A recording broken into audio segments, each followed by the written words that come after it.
افسوس در این ملک غریب خوار شدیم،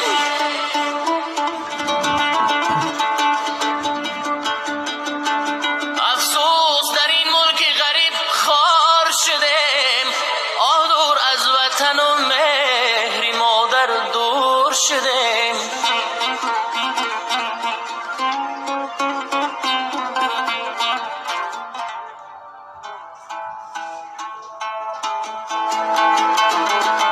طفلکان آزرده و آیند صدای گریه‌شان،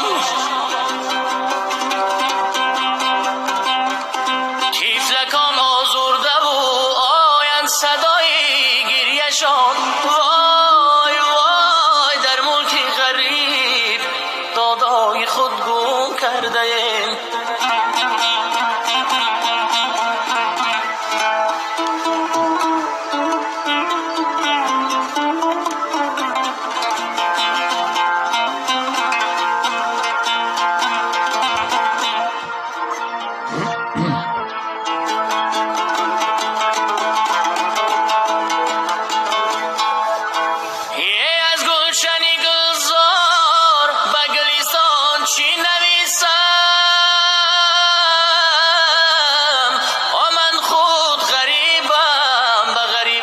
چی نویسم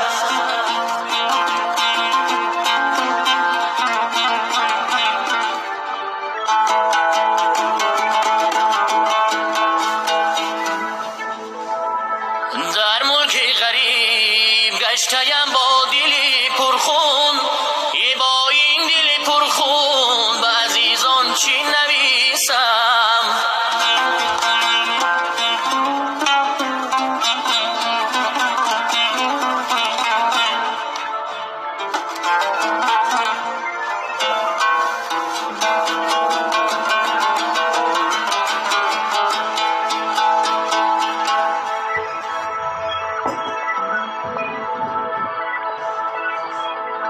در غریبی عمر مصری باد رفت و پیر شدم، در غریبی عمر مصری باد رفت و پیر شدم. در خیالی زندگی بودم ولی دلگیر شدم.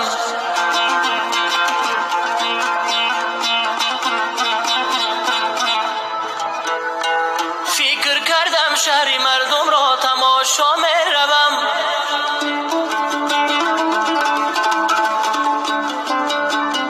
فکر کردم شهر مردم را تماشا می روم، لیک در این جنگل و بیشه در زنجیر شدم.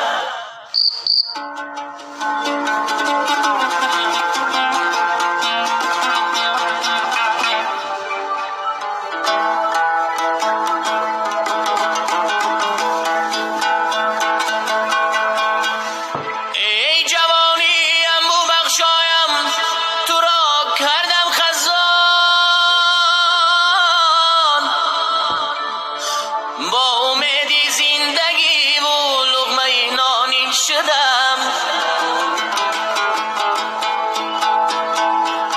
حیف عمری نوجوانی به خبر از ما گذشت، به خبر از مادر و یار و برادرها گذشت.